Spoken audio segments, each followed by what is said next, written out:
Come on, Soda Pop, let's go. Good evening. My name is Theresa Stehly. I'm resident and future council member.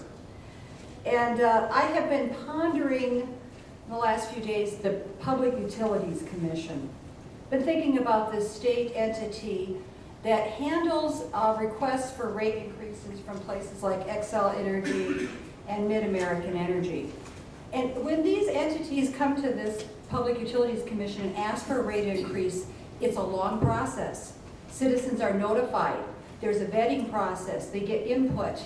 And then they rarely, in fact, I don't remember a time when they've given them the full amount that this utility is asked for.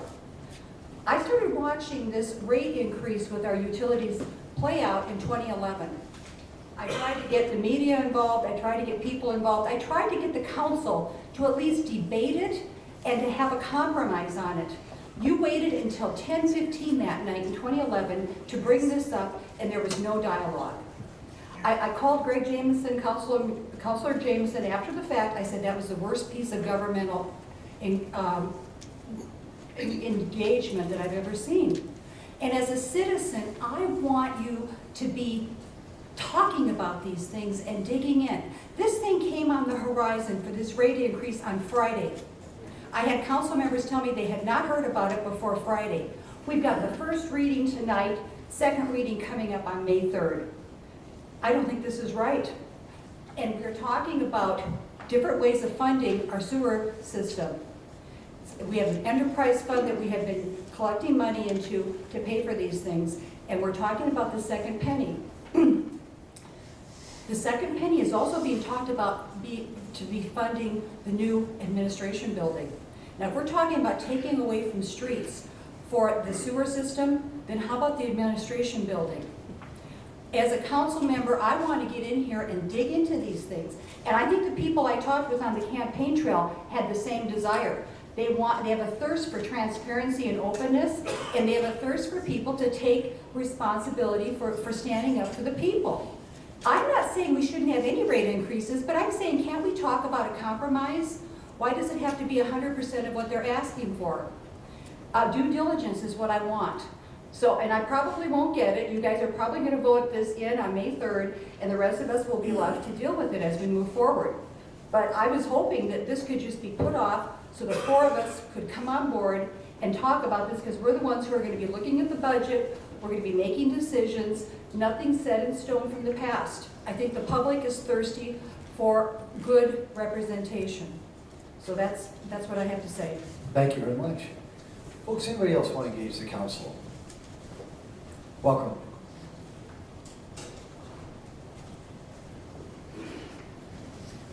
Dan Daly, citizen of Sioux Falls. I gave you a one-page, couple paragraphs, and I'm going to let you read it.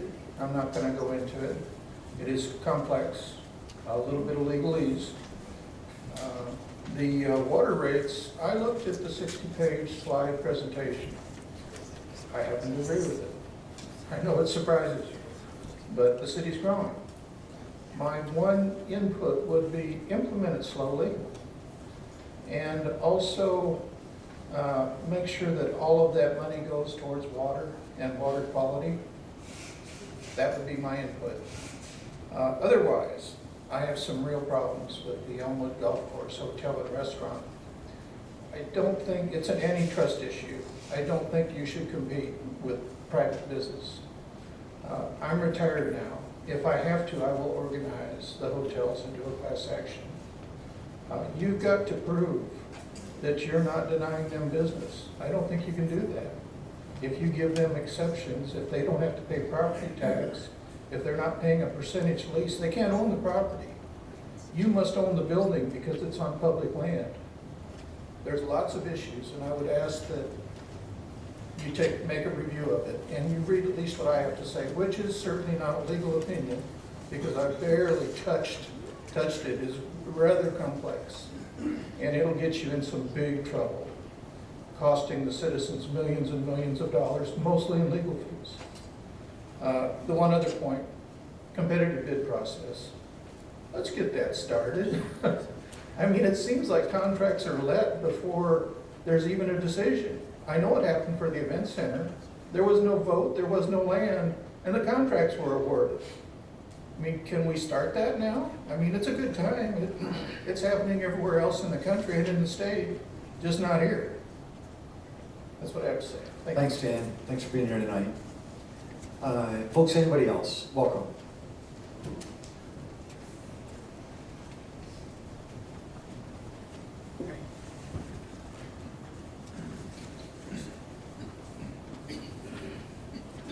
Bruce Daniels from Sioux Falls. Jim's going to help me out here a little bit. I have a multi-part here. I'm going to go through it quickly, so I got it written here. But under the guise of updating the employment rules to coincide with Sioux Falls voters approving Charter Amendment F, the city administration has decided to remove all remaining value in the campaign finance laws of the city of Sioux Falls. So much so this ordinance change is receiving its first reading tonight. Section 39.038 political activity is on the board for everybody to read and see. And this clause has served Sioux Falls well since 1957 with minor changes. Why does it need to be stricken except the high potential finance disclosure issues and other embarrassments? By your next council meeting, look, as I have, at current and past campaign finance forms filed for the irregularities that I've been looking at. Enjoy the results, especially as you consider a vote to change this clause in your next meeting.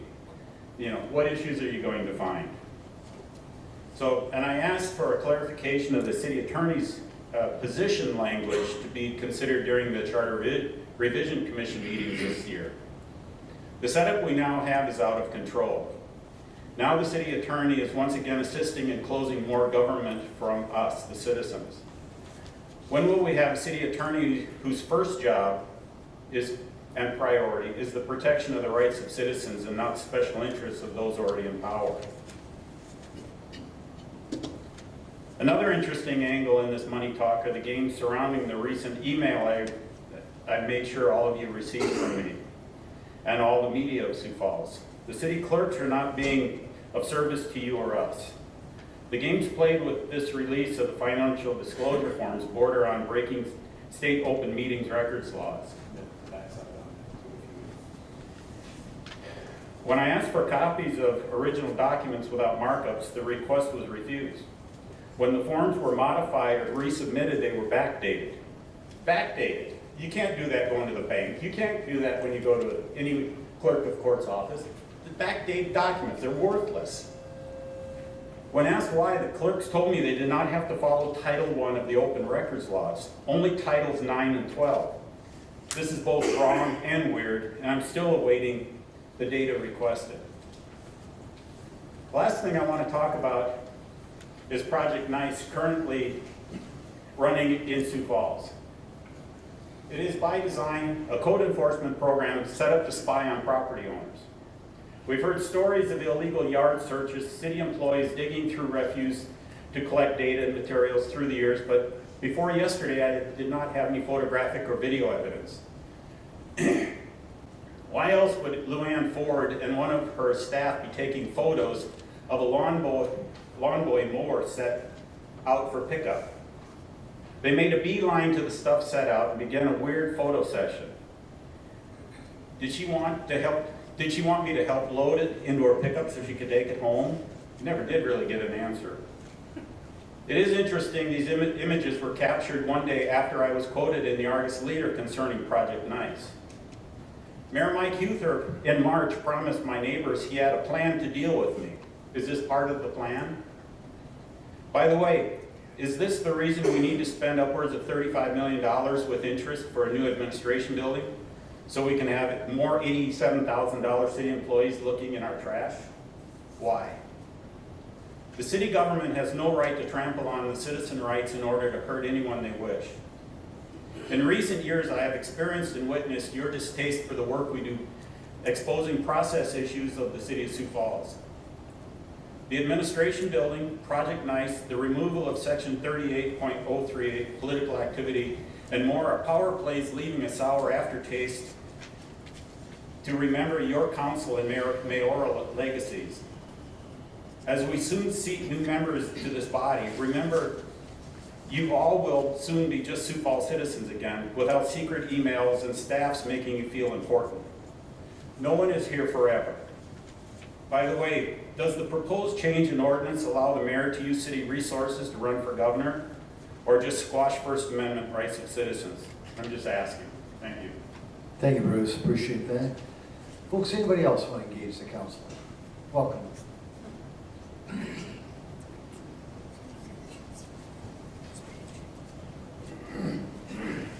Robert Colby, Minnetonka Company, and the city of Sioux Falls. Someone mentioned to me as I walked up, I should say something about water. I will do more than just say water. Water is important. And if you think that the fights over oil have been important in the most recent past, where do we get to fighting about water in the future? The Dakota History Conference is this week, and the emphasis is on the war comes to the Great Plains, talking about World War II. It's caused me to do some research for the project I'm doing. The subject of my presentation is My Week in the War, talking about the week that I was born during 1942. Which led me thinking about some family things. And my father, though he only finished 8th grade because his father would not let him go on to high school. But then again, it was 1931. But he was always straightforward and honest. And doggone it, sometimes I got a little of that stuck in me. But I would say one thing to some of you who are now retired. I would say congratulations. Whether I agreed with you or not, you did your duty. And I would congratulate you for that. I remember there was a comment that came out of the Kennedy administration. Some of his minions were dissing Lyndon Johnson. He took them aside, and you might say he reamed him a new one, because he said he was elected. You are asked to serve, but he was elected. He has earned the right. You are just given opportunity. And I hope that when you're done, you will continue to do service, because you've had one of the best civics lessons that you can ever take. I remember civics in high school. I think you spell it C-I-V-I-C-S, and that's all I remember. I would hope that you would travel in the United States and outside. And I can't remember the exact quotation from Mark Twain, but he said that travel will counter racism, prejudice, and broaden the mind. And if you do such, you will find out that we have a lot of good things growing here and going here. But I would congratulate you, whether I agreed with you or disagreed with you. You've done your duty, and I think you deserve to be congratulated for that. Ms. Colby, thank you. Welcome.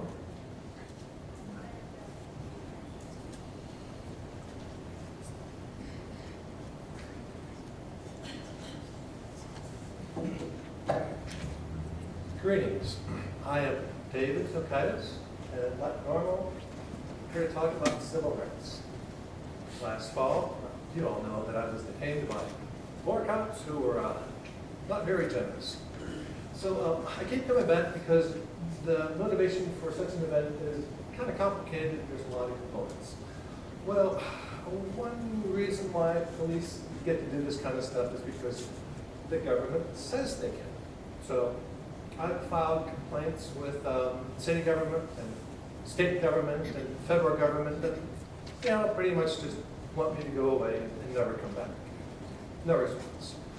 So we might all ask ourselves, well, how bad is it really? Well, in my case, you know, I was detained for 30 minutes and they tried to terrify me and they tried to set me up, but I walked away from it and didn't get beat up and didn't go to jail. But there are cases in this country where things have been much, much worse. So if we're asking ourselves how bad can it get, well, we should review some of the much, much worse cases. I direct your attention to the Sean Bell shooting incident in New York City. Happened in November 25th, 2006, when 3 men were shot 50 times. That's quite a few times for police officers to shoot at other people, 50 times. Not guilty. No, that should be quite disconcerting. 50 bullets are fired, nobody goes to jail. They go to the morgue, but not to jail. So here's another case. This was in 2012. Timothy Russell and Melissa Williams were shot 137 times. Almost unfathomable. How can you put that many bullets into a couple of people? One of the officers apparently fired his gun 49 times, and he was so interested in killing people that he got excited enough to jump up on the hood of the car and fire 15 more bullets. And these guys were all, found not guilty. So if you want to know how bad it can get, well, I think that's how bad it can get. It's not that bad here, but it gets pretty bad. And then, of course, the question is, well, why really? Okay, so we know that police can get away with murder. I mean, now we're not even being facetious or sarcastic, that police can get away with murder.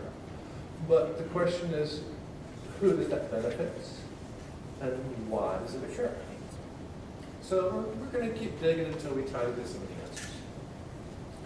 But for a little bit of civic background, I'm going to read you a quote taken from the Nuremberg trials.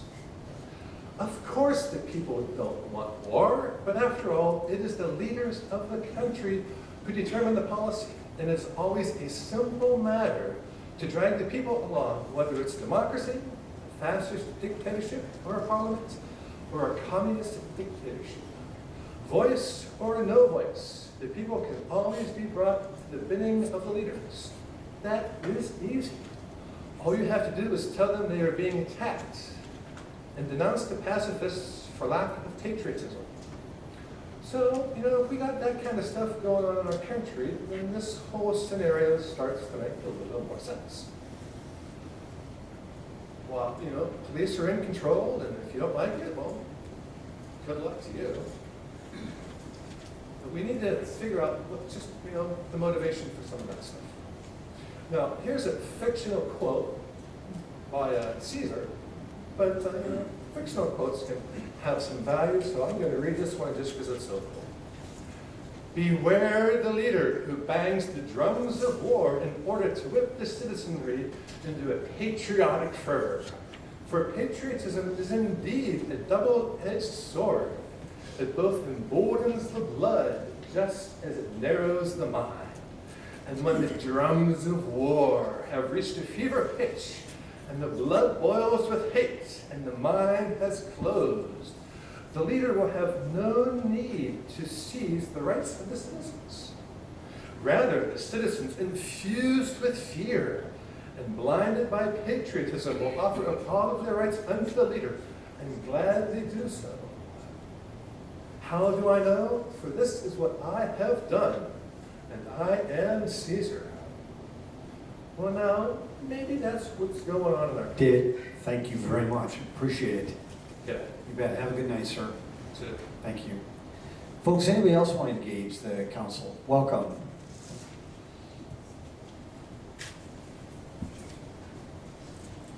Tim Stangen. I want to thank all the voters for coming out and voting for the city council. I think that a lot of people are starting to figure out people are starting to figure out the corrupt government that we have in Sioux Falls, South Dakota. When you talk about an administrative building and you sit down and say, well, we'll talk to the county and see if they want to go in on it, and I'm sitting there like this, the county has been trying to get the city to go in on a jail for how long? 95% of the people in jail right now are from Sioux Falls. Why are we helping them get a jail versus them helping us with an administrative building? You know, last week on the administrative building, that just sort of makes me laugh, and I'm with Theresa on this one.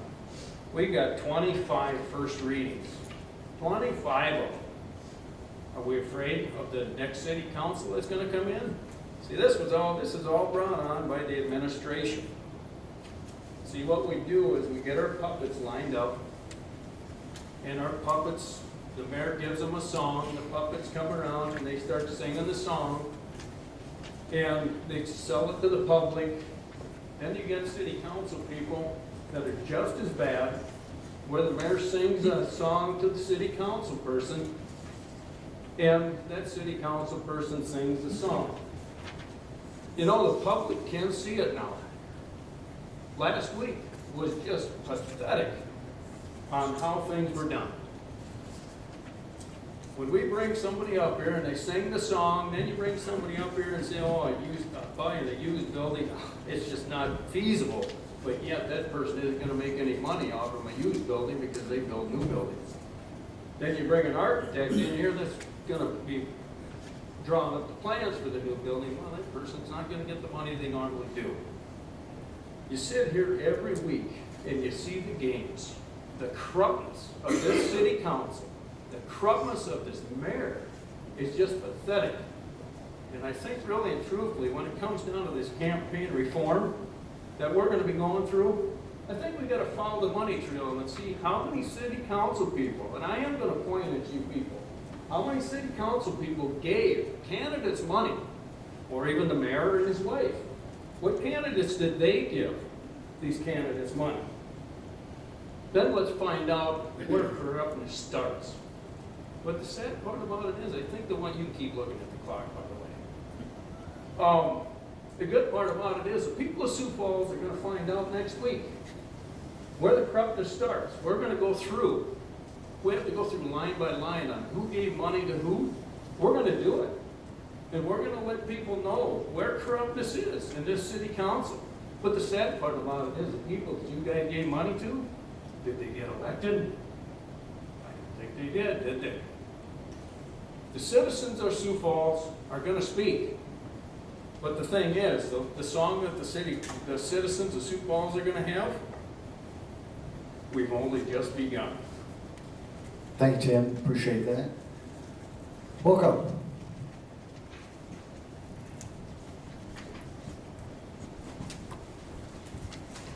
Great night through Sioux Falls.